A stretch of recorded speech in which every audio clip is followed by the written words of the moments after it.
Vou abrir aqui o texto. Nós, na semana passada, estudamos boa parte do capítulo 22.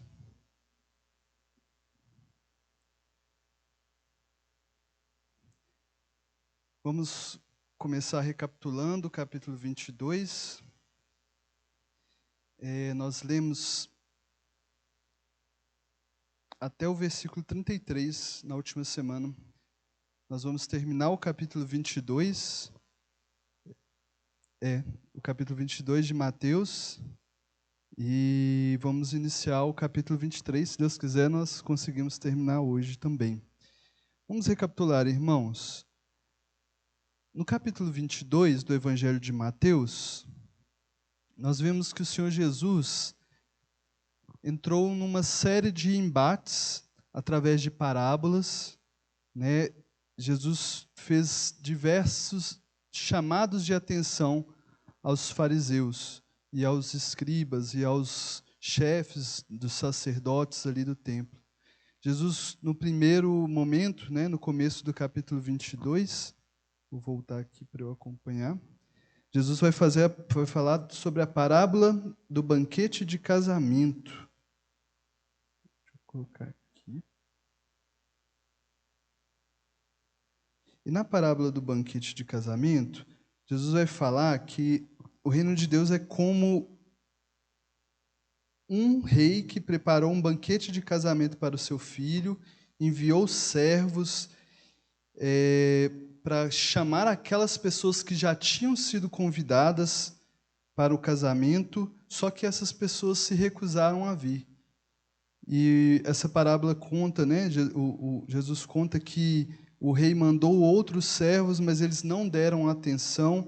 E mais do que isso, eles agarraram os servos do rei, maltrataram-no e o mataram. Né? Nós vimos que Jesus estava fazendo essa parábola em referência aos próprios líderes dos sacerdotes, aos próprios fariseus, uma referência ao fato de que o fato de que Deus, ao longo da história, havia mandado diversos servos seus, diversos profetas, sacerdotes, servos dele, juízes, em busca do seu povo, chamando o povo ao arrependimento, mas por vezes o povo recebeu eles, né, maltratando-os e até os matando. Né? E Jesus vai usar essas parábolas para apontar para eles em relação a isso. Né?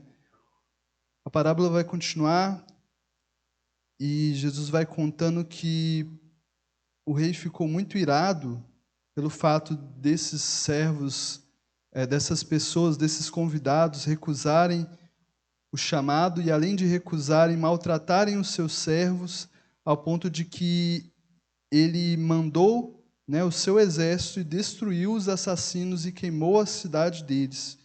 Nós falamos também que esse versículo 7 do capítulo 22, em que há uma referência do rei queimando a cidade deles, poderia ser também uma referência profética, porque logo depois, no ano 70 depois de Cristo, né, Jerusalém foi completamente destruída pelo comandante romano Tito. E nós vemos que o rei exclama, né, que o banquete do casamento estava pronto, havia chegado o momento, mas os convidados não eram dignos dele. Por isso, né, o rei mandou que seus servos fossem a cada esquina e convidassem a todos que encontrassem. Então, todos estavam convidados para aquele banquete. Porém, aconteceu um detalhe que nos chamou a atenção nesse texto e que vale a pena a gente guardar. Apesar de todos terem sido chamados para esse banquete, o rei chegou e viu que uma das pessoas não estava vestida adequadamente. E por isso, essa pessoa que não estava vestida adequadamente foi lançada fora. E Jesus vai terminar essa parábola no versículo 14, dizendo que muitos são chamados, mas poucos escolhidos. Poucos são escolhidos. Né? Nós fizemos uma relação desse versículo com outro versículo, no qual Jesus, no próprio Evangelho de Mateus, no qual Jesus fala sobre entrar na porta estreita, certo? O versículo está lá em Mateus capítulo 7, versículos 13 e 14. Nós relacionamos esses dois versículos. Esse texto diz: entrem pela porta estreita, pois larga é a porta e amplo é o caminho que leva à perdição, e muitos são os que entram por ela. Como é estreita a porta e apertado o caminho que leva à vida, são poucos os que a encontram. Então, apesar, né, de todos aquelas pessoas dessa cidade terem sido chamadas, né, ou muitos são chamados, como Jesus disse, não são todos que estão vestidos adequadamente, né? E a gente associou esse estar vestido adequadamente como uma evidência de salvação, certo? Nós lemos alguns textos lá em Romanos, lá em Apocalipse, onde fala sobre uma veste branca que é dada aos filhos de Deus, aos que pertencem a Deus. A gente falou que essa veste branca, essa roupa adequada dos santos, é a santificação que é produzida pelo Espírito Santo, como uma evidência de que aquela pessoa foi salva. Nós deixamos claro que isso não é um meio para ser salvo, né? Nós não conseguimos ter roupas limpas, estarmos sem pecados diante de Deus, antes que o próprio Deus nos salve e, através do seu Espírito Santo, produza em nós santificação.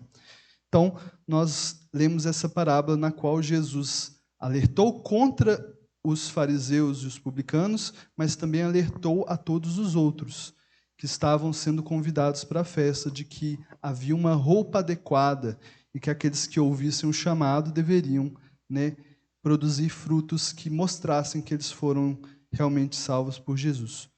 Após isso, nós também lemos um momento em que os fariseus, planejando o modo de derrubar Jesus,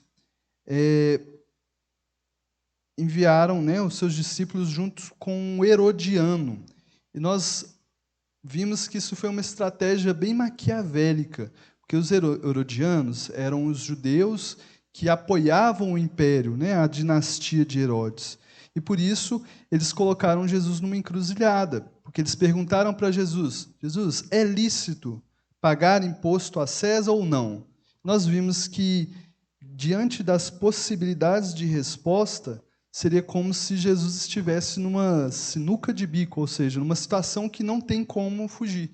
Porque se Jesus respondesse: não, não é lícito pagar impostos a César, logo os herodianos, que apoiavam o império, né, que apoiavam o Império Romano, iriam até os generais romanos e acusariam Jesus de traição ao império, e Jesus poderia ser preso ali mesmo. Mas se Jesus respondesse que sim, é lícito pagar imposto a César, os próprios judeus iriam diante do povo e falariam que Jesus traiu o seu povo, que Jesus está contra o seu povo e a favor do império. Então eles colocaram Jesus nessa situação. Nós vimos que Jesus respondeu de uma maneira com toda a sabedoria que é dele próprio, né? Jesus ele utilizou uma separação entre não necessariamente uma separação, mas Jesus evidenciou quais eram as responsabilidades que cabiam ao homem social ou politicamente e quais eram as responsabilidades que cabiam aos homens espiritualmente. O que cabia a César, e ele mostrou a moeda e mostrou que tinha um rosto de César lá. Então, isso cabia a ele, obedecer às autoridades, pagar os impostos. Isso era próprio do povo em relação à política do governo e das autoridades. E também Jesus apontou o que era próprio dos homens, certo? O que é de Deus, né? O de Deus cabia a obediência, de Deus cabia a adoração, de Deus cabia uma dedicação de sua vida, né? Nós vimos, após isso, a partir do versículo 23, um momento em que Jesus vai falar sobre a realidade da ressurreição. Foi um momento em que os saduceus, né, se aproximaram de Jesus com uma questão também muito difícil de responder, né? Os saduceus eram um grupo, né, de judeus que tinham uma visão mais cética, uma visão que eles não acreditavam em anjos, eles não acreditavam no juízo futuro, eles não acreditavam na ressurreição.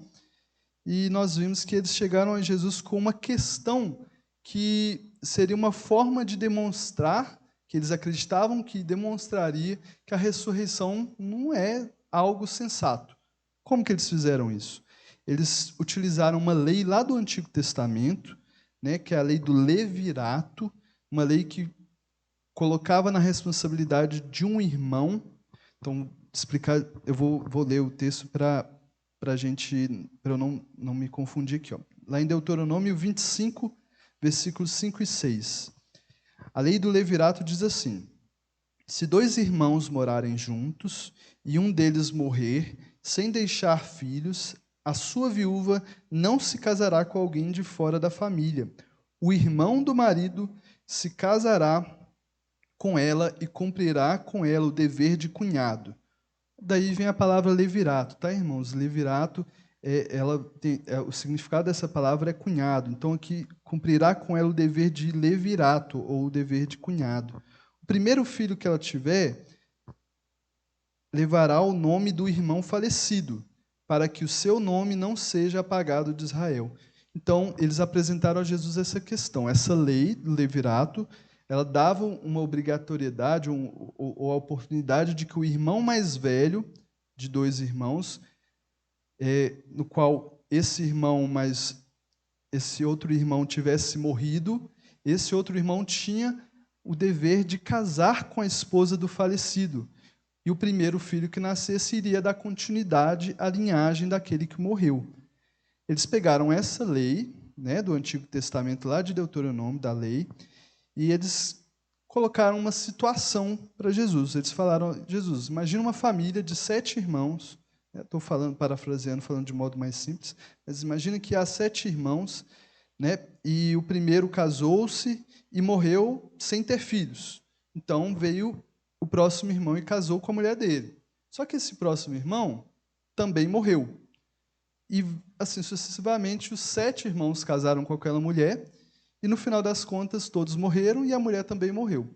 E a pergunta que eles fizeram para Jesus, levando em conta que eles não acreditavam na ressurreição, foi: na ressurreição, quem é que vai ser o marido dessa mulher, né? Quem é que vai ser o esposo dela? E Jesus vai esclarecer para eles que provavelmente eles estavam criando essa questão levando em conta que a realidade que eles viviam hoje seria a mesma realidade lá da eternidade. E Jesus fala com eles que não, né? Eles que eram saduceus, pessoas que provavelmente conheciam muito da lei, Jesus fala que eles estavam enganados porque não conheciam as Escrituras. E eles também não conheciam o poder de Deus, levando em conta que eles não acreditavam em boa parte do sobrenatural, né, de Deus. E Jesus fala com eles que lá no céu as pessoas não se casam, lá na eternidade, as pessoas não se casam e nem se dão em casamento, que elas são como os anjos. Não há casamento lá no céu. E Jesus também fala com eles que, em relação à ressurreição, agora respondendo diretamente ao motivo, à intenção por trás da pergunta deles, que era questionar a ressurreição, Jesus vai responder eles no versículo 31. E quanto à ressurreição dos mortos, vocês não leram o que Deus disse? Eu sou o Deus de Abraão, o Deus de Isaque e o Deus de Jacó. Ele não é Deus de mortos, mas de vivos. Então, Jesus usa um argumento, né, levando em conta o nome que se dava a Deus, ou se relacionava a Deus, o Deus de Abraão, o Deus de Isaque, o Deus de Jacó. Não poderia ser relacionado a esses homens que já morreram se na eternidade não houvesse alguma vida, né? Esse é o argumento de Jesus. A vida após a eternidade. Deus é Deus de vivos. E Abraão, Isaque e Jacó já morreram. Como assim? Jesus está mostrando que há vida, sim, após a morte. E aqui nós encerramos, né, o que nós lemos na última semana. Nós vamos terminar agora o capítulo 23, lendo dos versículos 34 primeiro até o versículo 40, no qual Jesus vai declarar a eles qual era o maior mandamento. Então vamos ler, irmãos, juntos? Mateus capítulo 22, versículos 34 a 40.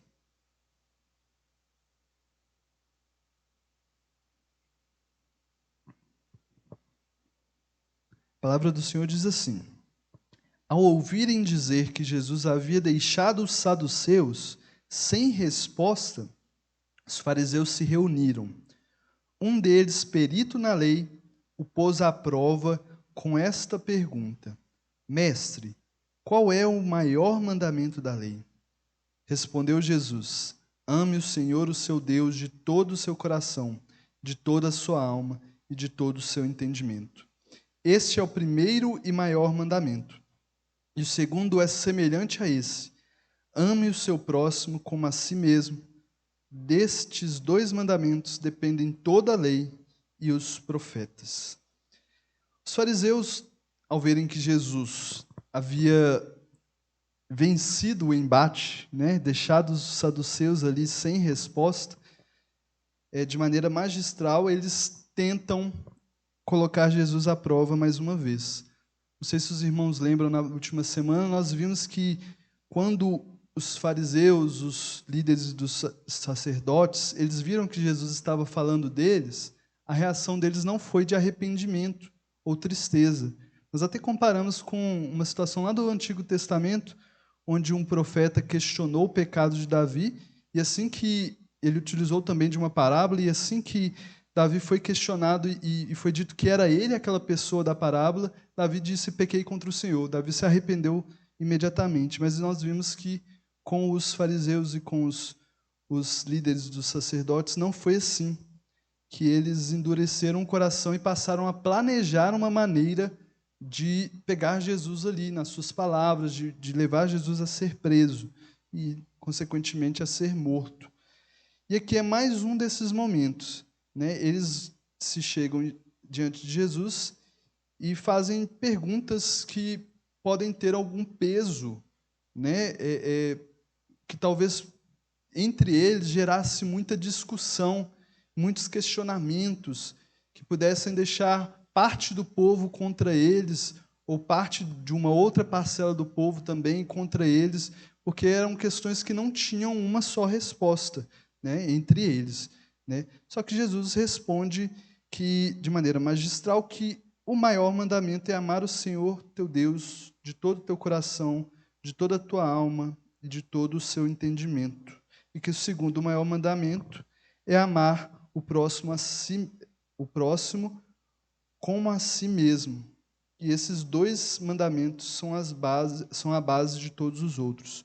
Pode ser que essa dependência do amar a Deus acima de todas as coisas e do amar ao próximo como a si mesmo, que servem como base de todos os outros mandamentos, não estivesse antes claro entre os fariseus. Mas Jesus deixou muito claro que havia essa relação. Esses dois mandamentos eram a base de todos os outros. E foi uma resposta tão forte, tão certa, que não havia como eles questionarem, não havia como o partidarismo entre eles acabar deixando Jesus numa situação em que ele fosse rejeitado por um grupo. Claro que ele estava sendo rejeitado por quem queria rejeitá-lo, Bom, nós vamos continuar aqui e ler os versículos 41 até o 46 agora, onde Jesus trata mais uma pequena questão em relação a si mesmo, em relação a ele ser o Messias. Nós vamos ler do versículo 41 até o 46, o finalzinho do capítulo. A palavra do Senhor diz assim: Estando os fariseus reunidos, Jesus lhes perguntou: O que vocês pensam a respeito do Cristo? De quem ele é filho? É filho de Davi? É filho de Davi, responderam eles.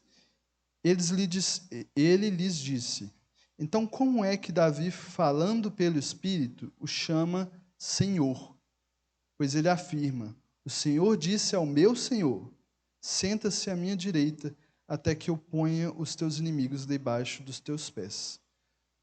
Se, pois, Davi o chama de Senhor, como pode ele ser seu filho? ninguém conseguia responder uma palavra. Daquele dia em diante, ninguém jamais se atreveu a lhe fazer perguntas. Então, esse aqui é o ponto final dessa estratégia dos fariseus de questionarem Jesus com situações difíceis de responder. Jesus vai replicá-los de uma maneira final, fazendo um questionamento sobre a crença deles no Messias. O Messias, um dos títulos do Messias é Filho de Davi. Por isso nós vimos no capítulo anterior, acho que 2 capítulos anteriores, os irmãos lembram, que quando Jesus entrou no templo e as crianças gritaram, Hosana ao Filho de Davi, os sacerdotes ficaram horrorizados, tanto porque Hosana significa salva-nos, quanto porque eles chamaram Jesus de Filho de Davi, uma maneira de relacioná-lo ao Messias. Né? Aquelas crianças declararam, é como se aquelas crianças declarassem, salve-nos, Filho de Davi, salve-nos, Messias. E Jesus vai trazer um questionamento à crença deles. Vocês creem que o Messias é filho de Davi? Aí Jesus vai falar, como que o Cristo é filho de Davi, se o próprio Davi o chama de Senhor? Como que o filho, a crença de que o pai é maior que o filho, como que o filho é maior que o seu Senhor? Então Jesus está trazendo essa realidade, né, que apesar que a descendência de Jesus, do Cristo, vem de Davi, né, o Cristo é muito maior e superior, né, a Davi. Né, e foi essa questão que Jesus colocou diante deles, né, fazendo esse questionamento, citando o Salmo 110. Os irmãos têm alguma dúvida, algum comentário em relação ao capítulo 22? Então, nós vamos iniciar agora o capítulo 23. 23, perdão. Nesse capítulo 23, né, nós vamos passar por um novo momento. Jesus estava num embate contra fariseus, líderes e sacerdotes, e agora Jesus vai fazer alertas à multidão e aos seus discípulos em relação a eles. E são alertas muito fortes. Jesus, inclusive, vai declarar o que alguns estudiosos chamam de os 7 ais, né? Ai de você, como sinal de lamento. Mas vamos começar fazendo uma leitura dos 12 primeiros versículos, os versículos 1 até o 12 de Mateus capítulo 23.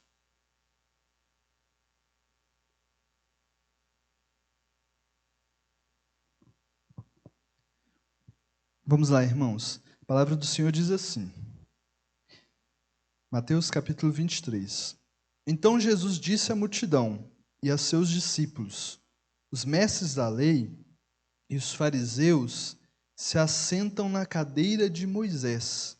Obedeçam-lhe e façam tudo o que eles dizem, mas não façam o que eles fazem, pois não praticam o que pregam. Eles atam fardos pesados e os colocam sobre os ombros dos homens, mas eles mesmos não estão dispostos a levantar um só dedo para movê-los. Tudo o que fazem é para serem vistos pelos homens. Eles fazem seus filactérios bem largos e as franjas de suas vestes bem longas. Gostam do lugar de honra nos banquetes e dos assentos mais importantes nas sinagogas, de serem saudados nas praças e de serem chamados rabis. Mas vocês não devem ser chamados rabis. Um só é o mestre de vocês, e todos vocês são irmãos. A ninguém na terra chamem pai, porque você só tem um pai, aquele que está nos céus. Tampouco vocês devem ser chamados chefes, porque vocês têm um só chefe, o Cristo. O maior entre vocês deverá ser servo, porque todo aquele que a si mesmo se exaltar será humilhado, e aquele que a si mesmo se humilhar será exaltado. Vamos analisar então esses primeiros 12 versículos, né, no qual Jesus fala diretamente contra os fariseus e os escribas e os mestres da lei. Antes, Jesus os alertava através de parábolas, agora Jesus fala com seus discípulos e com a multidão diretamente sobre eles. Jesus diz nos versículos 1 e 2, no versículo 2, que eles se assentavam na cadeira de Moisés, ou seja, eles ocupavam a posição daqueles que levavam a lei ao povo, o ensinamento da lei ao povo. Moisés foi quem trouxe a lei ao povo antes, né? Ao povo de Israel. Hoje, aqueles que faziam isso eram os escribas, os especialistas na interpretação da Torá, que era os 5 primeiros livros da lei, né, o Pentateuco, e os fariseus, que eram especialistas na prática, né, nas questões de tradições que surgiam a partir do texto. Esses 2 grupos eram o que traziam ao povo os ensinamentos sobre a lei de Deus. Nós vamos ver no versículo 3 que Jesus recomenda que, levando isso em conta, que eles estavam nessa posição, né, a posição de quem ensina a vontade de Deus, eles deveriam fazer tudo o que eles diziam. Né? Ou seja, eles estão ensinando a lei de Deus, a vontade de Deus. Porém, por conta das suas atitudes hipócritas, eles não deveriam imitar as suas ações. O famoso faça o que eles falam, mas não faça o que eles fazem. Né? O comportamento, Jesus está falando aqui que o comportamento deles é hipócrita. Jesus vai chamar eles de hipócrita de maneira direta. E o que é ser hipócrita? É você falar uma coisa e praticar outra. Isso é ser hipócrita. Então, os discípulos de Jesus e a multidão deveriam sim seguir os conselhos dos fariseus, mas não deveriam seguir as suas práticas. No versículo 4, nós vemos que as ordenanças, né, religiosas que aqueles homens, né, os fariseus e os escribas, estavam ensinando, eram muito difíceis de se cumprir. Eles exigiam muito dos outros, mas eles mesmos não faziam questão de obedecer. Está muito claro que, ao ponto de que os fardos eram muito pesados, isso indica que esses fardos que eles colocavam sobre as costas dos homens não eram necessariamente os mandamentos de Jesus, como se eles acrescentassem, são mandamentos de homens, né, que eles colocavam em cima das costas das pessoas, ao ponto de que elas não conseguiam seguir firmes com Deus. Né? Esses ensinamentos de homens iam muito além do que Deus exigia. No versículo 5, Jesus fala que tudo o que eles faziam tinha como objetivo ser visto. A vaidade deles fazia eles serem bem dramáticos, né, performáticos, eles fazerem uma cena mesmo, de forma a chamar a atenção. Os filactérios, ele cita aqui no versículo 5, deixa eu conferir.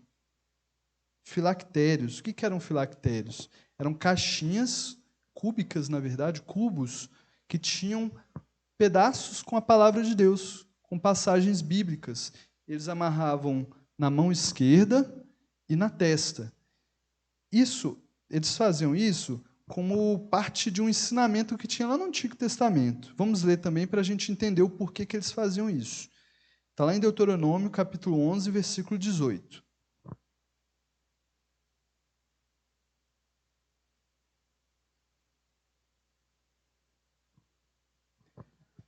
Vamos ler ali. Gravem estas minhas palavras no coração e na mente. Amarrem-nas como sinal nas mãos e prendam-no na testa. Então, nesse texto de Deuteronômio, nós vemos uma prática ensinada na lei como forma de um símbolo, né, como sinal, como um símbolo da obediência ou de guardar a vontade de Deus no seu coração. Essa era a intenção de Deus ao estabelecer esse princípio. Só que, como tudo na vida, né, o pecado costuma corromper coisas boas. E os fariseus e os escribas aqui, o que eles faziam eram alargar esses filactérios, deixar eles bem maiores do que o normal, porque o objetivo deles não era um sinal de obediência, né, um sinal de guardar as palavras de Deus no seu coração.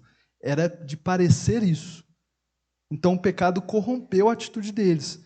Jesus aqui não está necessariamente condenando esse costume de se amarrar os filactérios que os judeus tinham. Jesus está condenando a intenção com a qual os fariseus e os escribas faziam. Eles aumentavam isso muito para aparecer, né? E da mesma maneira, nós vamos ver que mais para baixo, no finalzinho do versículo 5 também, que eles faziam a mesma coisa em relação às franjas das suas vestes. Nós vamos ler também um outro texto, lá em Números, capítulo 15, versículos 37 a 40, para a gente ver que consiste na mesma coisa. Era uma prática, um costume ensinado na lei com uma intenção boa, que os fariseus e os escribas corrompiam com a sua vaidade, com a sua vontade de aparecer. Então vamos ler aqui Números, no capítulo 15, no versículo 37. Fala assim, a palavra do Senhor. O Senhor disse a Moisés: diga o seguinte aos israelitas: façam borlas nas extremidades das suas roupas e ponham um cordão azul em cada uma delas. Façam isso por todas as suas gerações.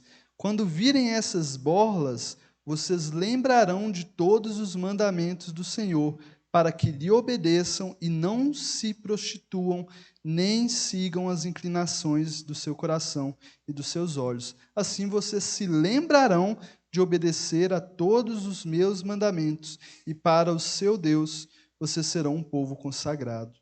Então, nós vemos que esse costume de fazer bordas nas roupas é um costume ensinado pelo próprio Deus. Deus ensinou eles a fazer isso como objetivo. Qual que era o objetivo aqui que nós lemos?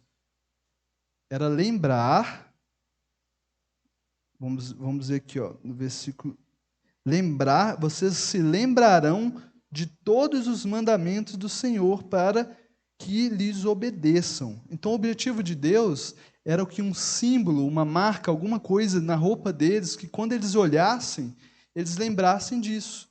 Eles lembrassem que os mandamentos do Senhor são justos e que eles deveriam obedecer. É um símbolo que Deus instituiu como forma de ajudar eles. E o pecado dos fariseus e dos publicanos, e dos fariseus e dos escribas, corromperam essas duas práticas que foram ensinadas por Deus. Então, agora eles faziam as bordas das suas roupas mais largas ainda, de forma que quando eles passassem, todo mundo visse eles com essas roupas largas, né? Irmãos, é muito comum alguém corromper uma boa prática por causa de uma vaidade, uma vontade de serviço. A gente vê isso muito hoje nas redes sociais. Nós sabemos que Deus se alegra quando alguém ajuda o seu próximo, alguém necessitado. Isso é uma coisa boa. A gente vai na internet e a pessoa vai fazer isso só para ser visto. Ela vai fazer questão de filmar. E se ela não tiver como filmar, ela não faz. Porque o objetivo dela ali é ser visto. Eu não estou falando que são todos os casos, tá, irmãos?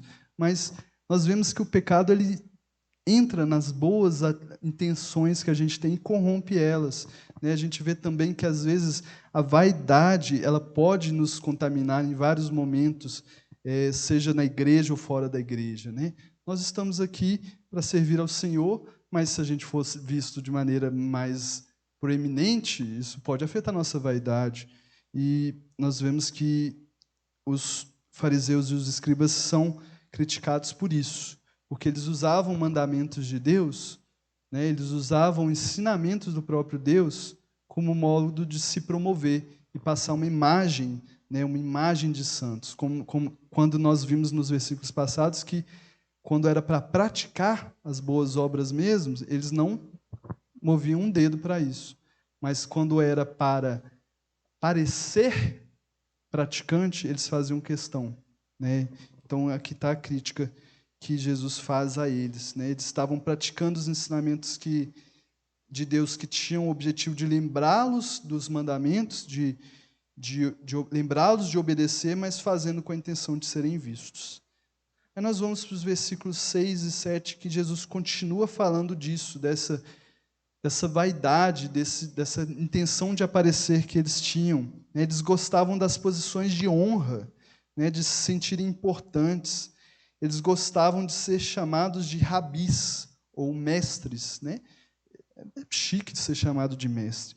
E aqui eu vou alertar para os irmãos, porque nos versículos 8 a 10, Jesus vai falar que vocês não devem ser chamados de rabis. Um só é o mestre de vocês e todos vocês são irmãos. A ninguém na terra chamem pai, porque vocês só têm um pai, aquele que está nos céus. Tampouco vocês devem ser chamados chefes, porque vocês têm um só chefe, o Cristo. Isso significa, irmãos, que nós não podemos chamar um pai de pai? Que a gente não pode chamar um mestre de mestre? Ou que a gente não pode chamar de chefe um chefe? Não é isso que Jesus está falando aqui. Jesus está falando naquele contexto que aqueles homens, né, aquela lógica vaidosa dos fariseus e dos escribas, não deveria ser feito daquela maneira. Ou seja, Jesus estava alertando aos ouvintes deles que eles não deveriam seguir a mesma lógica vaidosa dos fariseus e dos escribas. Os discípulos não deveriam buscar autoridade, né, uns sobre os outros, se chamando de mestres. Eles deviam ter consciência que eles estavam ali para servir. Né? Por isso que Jesus fala que no meio deles não deveria ser assim. Um não devia chamar o outro de mestre, de pai, para ter uma posição superior, porque eles eram servos uns dos outros, irmãos em Cristo. Né?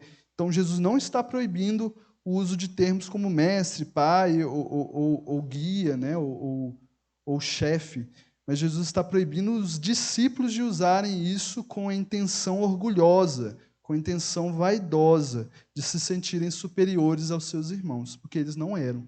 Eles estavam ali para servir os seus irmãos. Os irmãos entenderam? Isso pode ficar um pouco confuso e as pessoas podem começar a parar de chamar um pai de pai, seu chefe de chefe, né? Mas não é isso.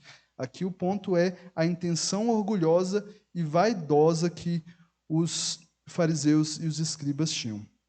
Então a gente vai para o versículos 11 e 12, em que Jesus ele vai recapitular o ensinamento que ele tinha feito antes, né? De que no reino de Deus a lógica é diferente. No reino de Deus, o maior, né, o mestre, esses títulos que eles tentavam se colocar, na verdade, no reino de Deus é diferente. O maior é aquele que serve a todos. Vamos relembrar o que Jesus já tinha dito no capítulo 20, lá atrás, no capítulo 20, no versículo 25.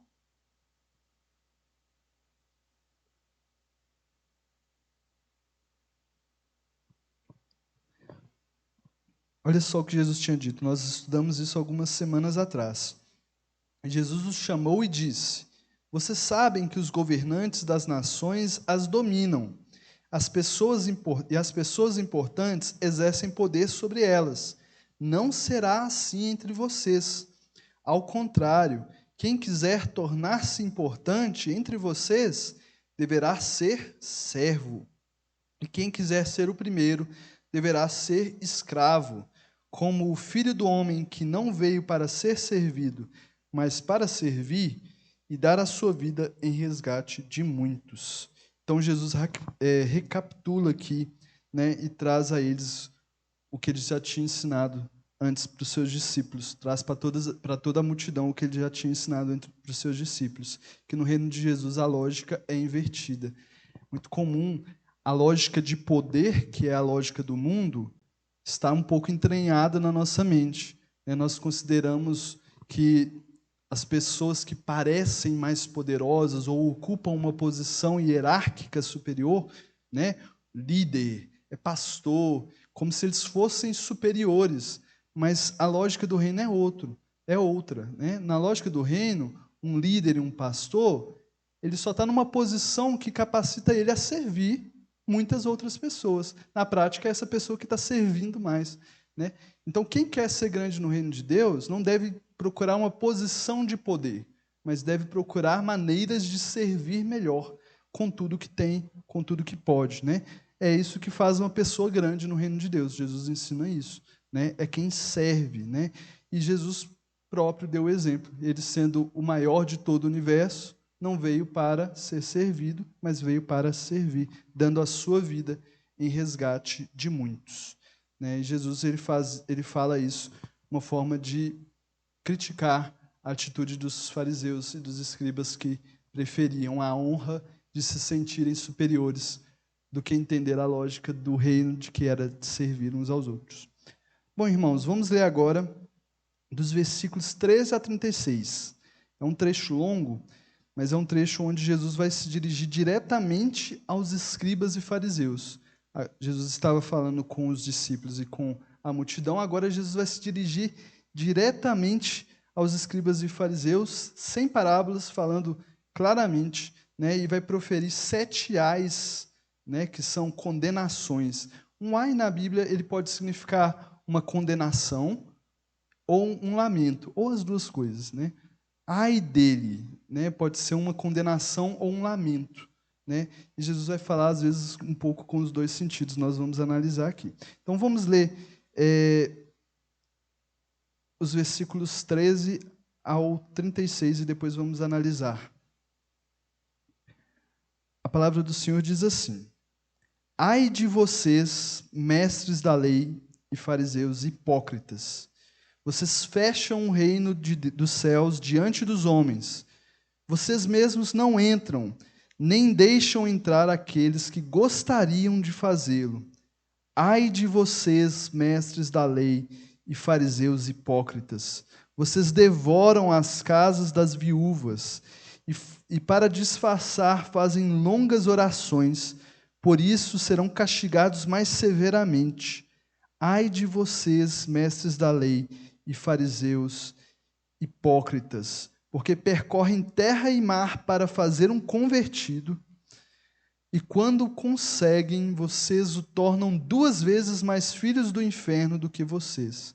Ai de vocês, guias cegos, pois dizem: se alguém jurar pelo santuário, isso nada significa. Mas se alguém jurar pelo ouro do santuário, está obrigado por seu juramento.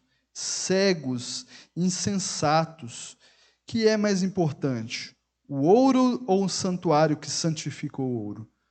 Vocês também dizem: se alguém jurar pelo altar, isso nada significa, mas se alguém jurar pela oferta que está sobre ele, está obrigado por seu juramento. Cegos, que é mais importante, a oferta ou o altar que santifica a oferta?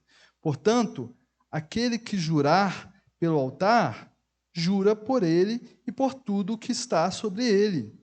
E o que jurar pelo santuário, jura por ele e por aquele que nele habita. E aquele que jurar pelos céus, jura pelo trono de Deus e por aquele que nele assenta.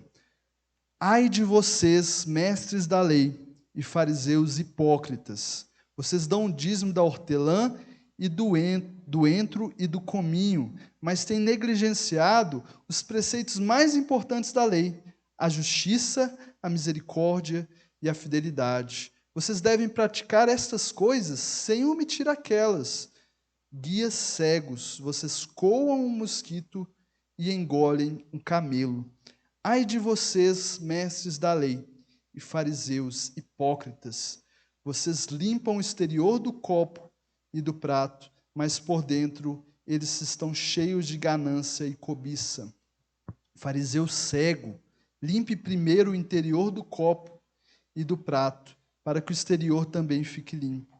Ai de vocês, mestres da lei e fariseus hipócritas, vocês são como sepulcros caiados, bonitos por fora, mas por dentro estão cheios de ossos e de todo tipo de imundície. Assim são vocês. Por fora parecem justos ao povo, mas por dentro estão cheios de hipocrisia e maldade. Ai de vocês, mestres da lei e fariseus hipócritas, vocês edificam os túmulos dos profetas e adornam os monumentos dos justos, e dizem: se tivéssemos vivido no tempo dos nossos antepassados, não teríamos tomado parte com eles no derramamento do sangue dos profetas. Assim, vocês testemunham contra si mesmo que são descendentes dos que assassinaram os profetas. Acabem, pois, de encher a medida do pecado dos seus antepassados. Serpentes, raça de víboras, como vocês escaparão da condenação ao inferno? Muito forte, né, irmãos? A maneira como Jesus fala com esses homens, com esses líderes religiosos, com esses mestres da lei.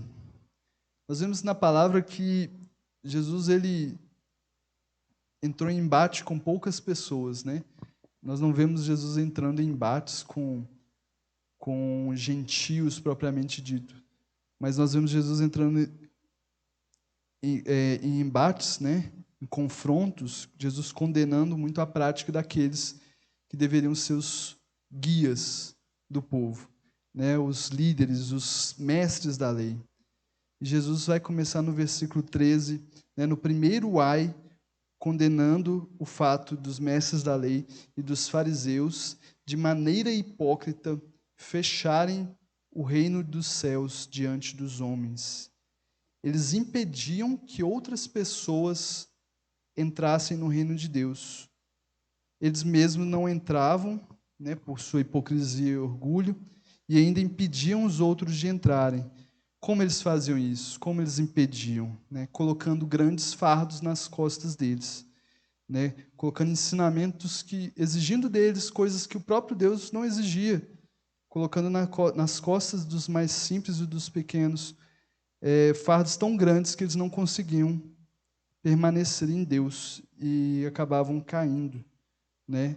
Eram pessoas que queriam entrar, que gostariam de entrar no reino de Deus, mas às vezes eram desprezados por esses, que eram chamados de indignos, né? Quando Jesus se assentou com os publicanos, né, que eram considerados pecadores, com as prostitutas, eles criticaram Jesus. Provavelmente eles fechavam as portas para essas pessoas, né? Às vezes elas estavam querendo se arrepender e se voltar para o caminho de Deus, entrar no reino dos céus, mas eles negavam por causa da fama, por causa da imagem que aqueles outros tinham. Mas eles também não entravam no reino de Deus, porque eles eram orgulhosos e hipócritas e não deixavam outras pessoas entrarem também. Isso é muito triste. No versículo 14, nós vemos que no segundo ai, Jesus vai condenar o fato dos escribas e dos fariseus, de maneira hipócrita, devorarem as casas das viúvas. Muito comum as pessoas mais simples, elas verem os fariseus e os escribas como pessoas mais importantes. E a honra de recebê-las em casa fazia com que elas oferecessem a eles o pouco que tinha. Vem cá, eu vou te dar o pão que eu tenho, vem cá, vou te dar o melhor que eu tenho. E os fariseus se aproveitavam disso.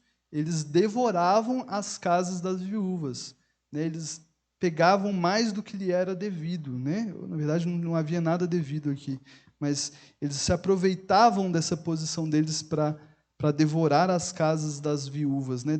Pegar para si, se aproveitar. E para disfarçar, eles faziam orações espirituais, fingindo ser espirituais, né?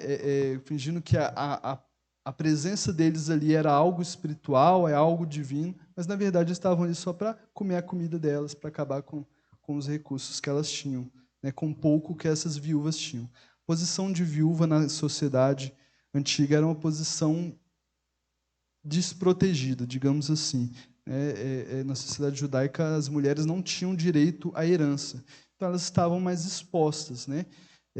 Claro que elas eram ajudadas entre o povo, mas elas em si estavam expostas e tinham geralmente pouco, né? E os fariseus se aproveitavam disso. A intenção deles era mesquinha, mas eles aparentavam espiritualidade. Chegavam lá e oravam, faziam uma oração longa, que não terminava, mas estavam ali para comer a comida delas e levar o pouco que elas tinham. No versículo 15, nós vemos o terceiro ai, que Jesus fala, o terceiro lamento, ou a terceira condenação, porque os mestres da lei dos fariseus, de maneira hipócrita, se esforçavam muito para fazer uma pessoa se converter. Aqui na nossa versão está convertido, né? No original tem a palavra prosélito, né? O proselitismo. Proselitismo é nada mais do que a conversão a uma religião, né? Então eles convertiam, eles se esforçavam muito para converter uma pessoa. E quando conseguiam, eles se tornavam uma pessoa tão ruim quanto eles eram, né?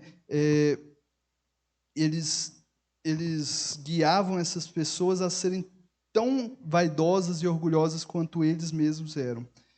E Jesus condena essa atitude deles. Porque, mais uma vez, né, eles estão impedindo pessoas de entrar no reino, pessoas que estavam se voltando para Deus, mas são ensinadas a serem hipócritas, a serem vaidosas e não entenderem, né, a vontade de Deus, não discernirem a vontade de Deus por trás da imagem que eles tinham. Nos versículos 16 ao 22, nós vamos ver que Jesus critica eles e chama eles de guias cegos, porque eles faziam uma diferenciação entre o juramento pelo santuário e pelo ouro do santuário. O juramento pelo ouro do santuário, ou seja, pelo ouro que tinha lá no templo, para eles, obrigava eles a cumprir a promessa que eles fizeram. Mas o juramento simplesmente pelo santuário não obrigava eles, né? Eles faziam uma hierarquia, eles criavam uma regrinha ali para poder desonrar, né, uma promessa que faziam, né? Da mesma maneira, né, eles falavam se alguém fizesse um juramento pelo altar, não significava nada, não obrigava eles a nada, mas se eles fizessem um juramento pela oferta que está no altar, aí obrigava eles a oferecer, a obedecer, a cumprir, né, a promessa que eles fizeram. É algo como se eles virassem e falassem assim: olha, eu não tenho que cumprir essa promessa que eu fiz para você, porque quando eu prometi, eu estava com o dedo cruzado aqui atrás, então eu não tenho que cumprir essa promessa. O dedo cruzado me desobriga. É uma lógica totalmente infantil e imatura que eles tinham, né, com um modo de fugir do compromisso que eles deveriam ter com a verdade. Deus fala aqui com eles, né, que o santuário é mais importante do que o ouro do santuário, né, e que o altar é mais importante que a oferta que está no altar, né, que essa lógica deles não faz sentido, né, essa lógica deles de que uma promessa vale e a outra não faz sentido, né? Jesus diz que o juramento pelo santuário equivaleria a jurar pelo Deus que habita nesse santuário, né? Então, o compromisso deles ao jurar devia ser com Deus, né? Devia ser com a verdade e não simplesmente uma regrinha que eles conseguiriam burlar, né? Bom, irmãos, nos versículos 23, nós vemos o quarto ai, ou o quinto ai, perdão, né, em que Jesus condena e lamenta, né, o fato dos escribas e fariseus, de uma maneira hipócrita, né, pregando e não praticando, de serem muito diligentes em algumas questões da lei, enquanto desprezavam mandamentos mais importantes. Então, havia o mandamento da lei em relação ao dízimo, né? Eles deveriam dar a 10ª parte dos cereais. Os fariseus, eles eram muito mais diligentes, eles davam o dízimo até das pequenas colheitas, as pequenininhas colheitas que não era exigido na lei. Então, eles faziam muito mais do que a lei exigia nesse ponto. E ou seja, eles coavam aqui deixa eu ler como Jesus diz, vocês coam um mosquito, né? Ou seja, nas pequenas coisas eles estavam sendo muito exigentes com eles mesmos, mas eles ignoravam alguns mandamentos que eram muito maiores que esse. Que mandamentos que eram muito maiores que esse? Os mandamentos de justiça, de misericórdia, de fidelidade. Então, eles eram muito exigentes em coisas que eram importantes, mas pequenas, como o dízimo, muito exigentes, mas eles eram pouco exigentes com mandamentos superiores, que Deus considerava mais importante. A misericórdia, a justiça, né? E Jesus fala isso com eles: vocês comem um mosquito, mas engolem um camelo. Ou seja, vocês são exigentes nessa coisinha pequenininha aqui, vocês deixam passar um elefante, uma coisa que é muito mais importante, né? Essa figura que Jesus usa aqui, né? Jesus critica eles por isso, por ser exigente. Mas Jesus fala, só um detalhe, irmãos, Jesus diz para eles que eles deveriam praticar estas coisas sem omitir aquelas. É importante dizer isso. Jesus não está criticando o fato deles serem diligentes com a oferta do dízimo deles. Jesus está criticando ao fato deles serem diligentes com isso e desprezarem coisas mais importantes. Tá? Então, Jesus disse que eles deveriam fazer as duas coisas. Né? Então, se vai ser diligente com a oferta, seja, você vai honrar a Deus com isso. Mas se você é diligente com isso, mas negligencia coisas mais importantes, na verdade, sua intenção aqui é outra, provavelmente. Né? Não é honrar a Deus de fato. Né? Porque você deveria se preocupar com o que Deus acha mais importante. Estou falando assim de uma maneira mais informal para a gente entender. Nos versículos 25 e 26, nós vamos ver o sexto ai. Jesus vai condenar e lamentar o fato dos escribas e fariseus, né? Ai de vocês, escribas, mestres da lei e fariseus hipócritas, porque eles limpavam o exterior do copo e do prato, mas por dentro eles estavam cheios de ganância e cobiça. Eles eram cegos, né? Eles achavam que isso bastava. Eles não entendiam a intenção de Deus por trás dos mandamentos, né? Eles preferiam parecer bons, parecer justos, do que praticar isso, né? Aí está a hipocrisia, né? Eles buscavam limpar o seu exterior, parecer justos, parecer bons, mas não buscavam a pureza do coração, a pureza interna, né? Então a pureza deles era aparente, pareciam muito justos, muito bons, mas os corações deles continuavam longe de Deus, corruptos, né? Aí estava a hipocrisia deles, eles queriam parecer, né?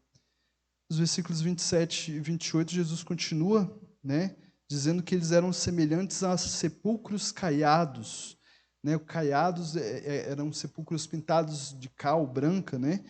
E eles eram muito bonitos por fora, mas por dentro havia um morto, né? É literalmente isso que Jesus está falando. Eles aparentavam ser muito justos, puros, santos, mas eram homens mortos, podres por dentro, né? Cheio de imundície, pecado, hipocrisia, né? Versículos 29 ao 36, Jesus vai continuar, ele vai mais uma vez usar a figura de um túmulo, né? Mas agora falando uma coisa um pouco diferente. No versículo 29, Jesus diz que eles edificam os túmulos dos profetas e adornam o monumento dos justos. Ou seja, eles tentavam honrar, entre aspas, esses profetas antigos, né, enfeitando os seus sepulcros, né, honrando com monumentos, né, os justos que viveram no passado deles, né, como Abraão, Isaac, Jacó, como os profetas que vieram. Eles tentavam honrar eles. E eles diziam, no versículo 30, né, que se eles vivessem na época dos antepassados deles, ou dos pais deles, né, dos que vieram antes, eles não teriam feito o mesmo que eles fizeram, porque esses antepassados foram quem mataram os profetas, mataram esses justos que viveram. Eles dizem que não fariam isso. Eles tentam dizer isso honrando, enfeitando os sepulcros, né? Só que Jesus diz, né, que quando eles fazem isso, quando eles agem dessa maneira, na verdade eles estão testemunhando contra si mesmos, né? Eles estão arrumando um motivo de serem mais condenados, de serem condenados, né? O texto diz no versículo 31, vocês testemunham contra si mesmo que são descendentes dos que assassinaram os profetas. Acabem, pois, de encher a medida do pecado dos seus antepassados. Ou seja, Jesus diz que, na verdade, eles estavam continuando essa prática, né? Que eles eram parte desse povo, dessas pessoas que perseguiam os profetas, que matavam os profetas, que maltratavam os servos que Deus enviava ao povo, que eles eram parte disso.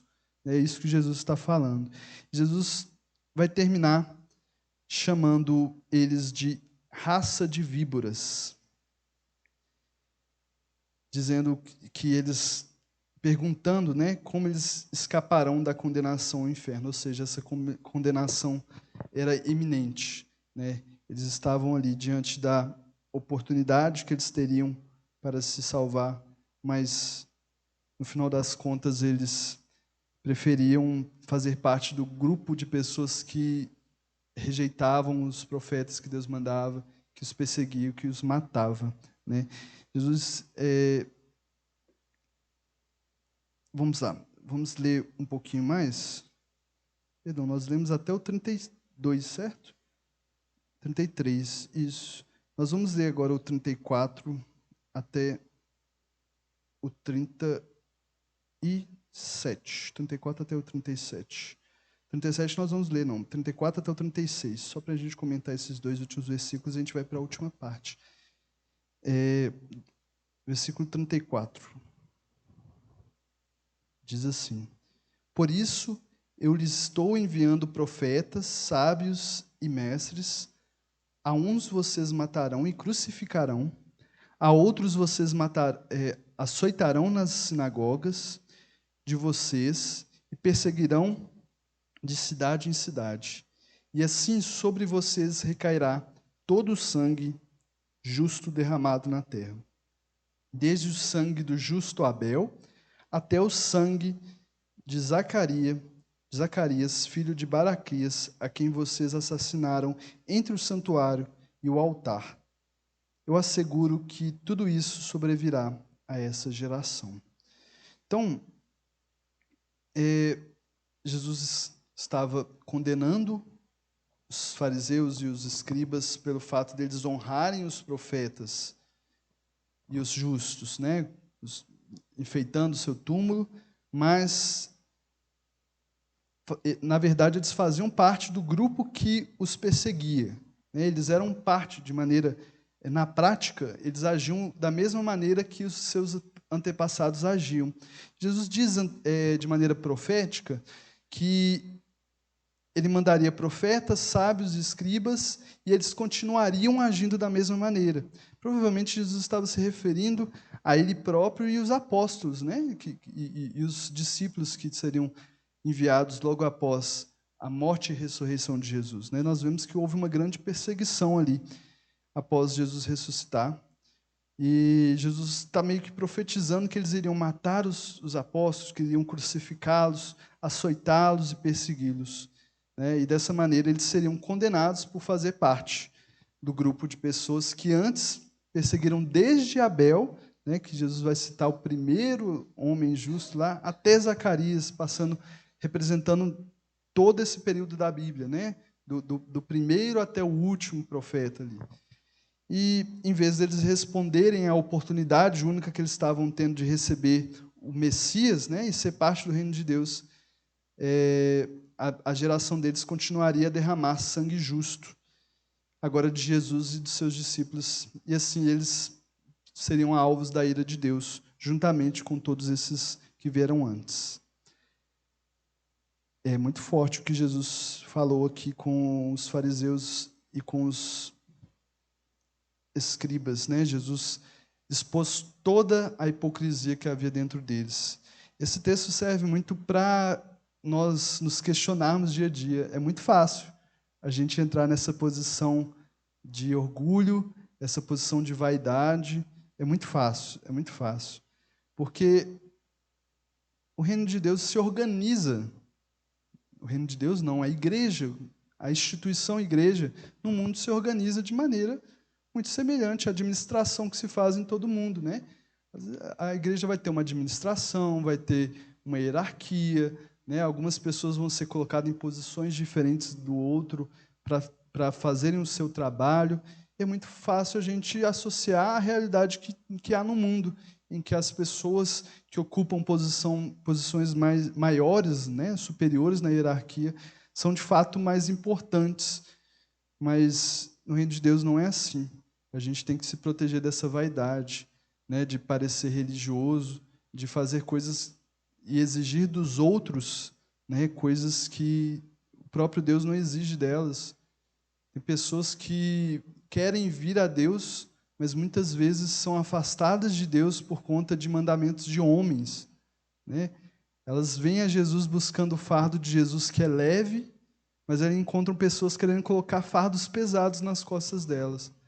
A gente tem que tomar muito cuidado com isso, a gente tem que vigiar muito. Não é o fato da gente simplesmente estar numa igreja e respeitar a autoridade que está sobre nós, que a gente deve permitir que pessoas se percam por causa de mandamentos assim. Então, vale vale o conselho da palavra aqui para nós, que a gente vigie sobre isso, que a gente seja como os bereanos, né? Eu lembro muito do estudo que a gente fez de Atos, que fala que os bereanos eram mais nobres, porque eles recebiam a palavra avidamente, mas eles iam lá conferir se é isso mesmo. Eles não aceitavam simplesmente tudo que falavam com eles. Eles recebiam e analisavam se é verdade. Né? Que a gente seja assim também. Que a gente guarde os nossos irmãos, às vezes nossos irmãos mais simples, né? Que Jesus chama aqui no Evangelho de Mateus de pequeninos, de serem desviados do caminho do Senhor por ensinamentos de homens, por imaturidades, por questões loucas, filosofias que Deus não tem, que a gente busque o evangelho puro e simples para essas pessoas. Irmãos, por fim, para a gente terminar esse capítulo, vamos ler os versículos 37 ao 39. Jesus vai terminar, né, o seu confronto com os fariseus, né, os escribas, os representantes do povo, com um grande lamento por Jerusalém, né, e representando todo Israel. Vamos ler, 37 ao 39. A palavra do Senhor diz assim: Jerusalém, Jerusalém, você que mata os profetas e apedreja os que lhes são enviados, quantas vezes eu quis reunir os seus filhos, como a galinha reúne os seus pintinhos debaixo das suas asas, mas vocês não quiseram. Eis que a casa de vocês ficará deserta, pois eu lhes digo, que vocês não me verão mais, até que digam: bendito é o que vem em nome do Senhor. Esses 3 versículos que nós lemos aqui agora, né, Jesus vai fazer um lamento de uma maneira histórica em relação ao povo de Israel. Né? Jerusalém, ou Israel, é o povo, né, que por várias vezes rejeitou os chamados de Deus. Jesus diz para eles que várias vezes Jesus quis, né, ele quis reunir os seus filhos. Isso pode estar relacionado a esses momentos em que Jesus enviou os seus profetas, em que Deus enviou os seus profetas, os seus juízes ao povo, né, os seus sacerdotes ao povo, chamando ao povo ao arrependimento. Ou seja, o envio de Deus desses profetas era a tentativa de Deus, era, dizer com bastante cuidado, né? Era Deus mostrando para eles que queria que eles se aproximassem, que eles se juntassem, que os filhos deles, né, fossem curados, né, estivessem protegidos debaixo das asas de Deus, né? Aqui simbolizado com uma asa de galinhas, né? Como uma galinha protege os seus pintinhos debaixo de suas asas. Jesus diz que eles, né, que o povo de Jerusalém, que o povo de Israel não quis. Eles rejeitaram a Deus tantas vezes quanto puderam. E Jesus profetiza que a casa deles logo ficaria deserta, né? Essa profecia pode sim estar relacionada ao que aconteceu no ano 70, logo depois que Jesus voltou aos céus, né? Jerusalém ficou completamente destruída, né? O Império Romano, na pessoa de Tito, destruiu o templo, os muros, né? Israel ficou, os judeus foram espalhados, né? Chamada diáspora, foram espalhados pelo mundo. E isso se cumpriu, né? O povo de Israel.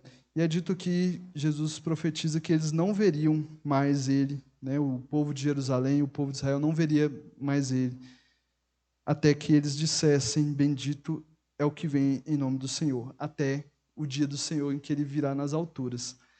Esse texto faz referência a profecias que existem, né, de que no dia do Senhor Jesus virá e salvará, né, o povo de Israel remanescente, o que restar, né, do ataque do anticristo e das suas tropas. Isso é um estudo mais para a escatologia, né? Mas é dito que nesse dia, quando lá em Zacarias há uma profecia que fala que quando eles, né, o povo de Israel, virem aquele a quem transpassaram, ou seja, aquele a quem mataram, Jesus, eles iriam chorar como quem chora um filho morto.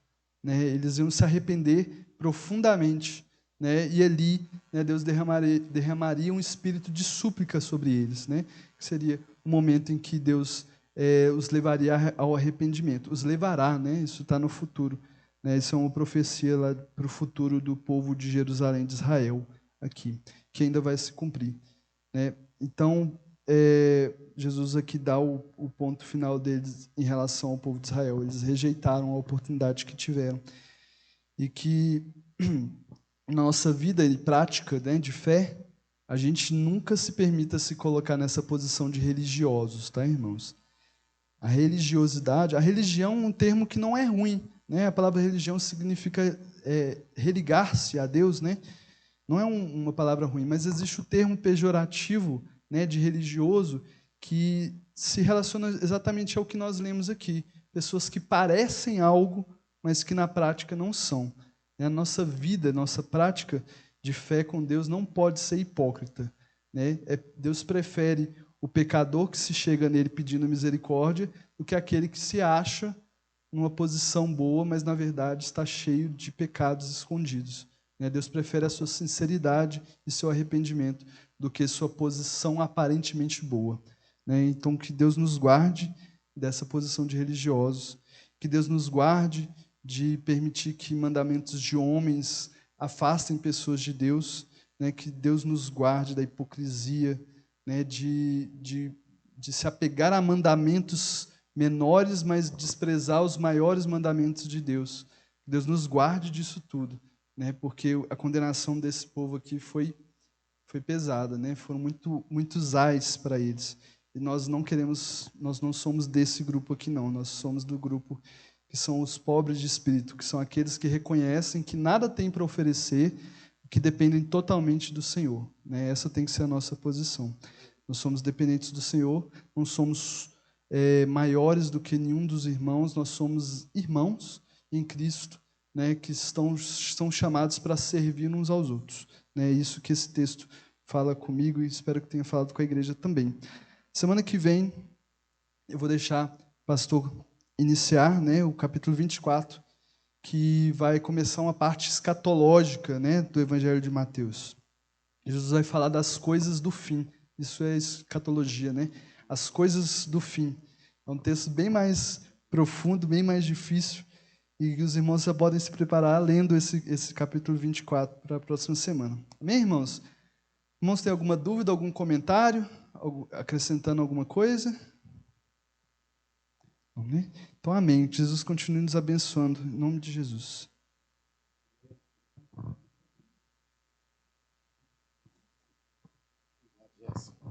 Queridos, a paz do Senhor.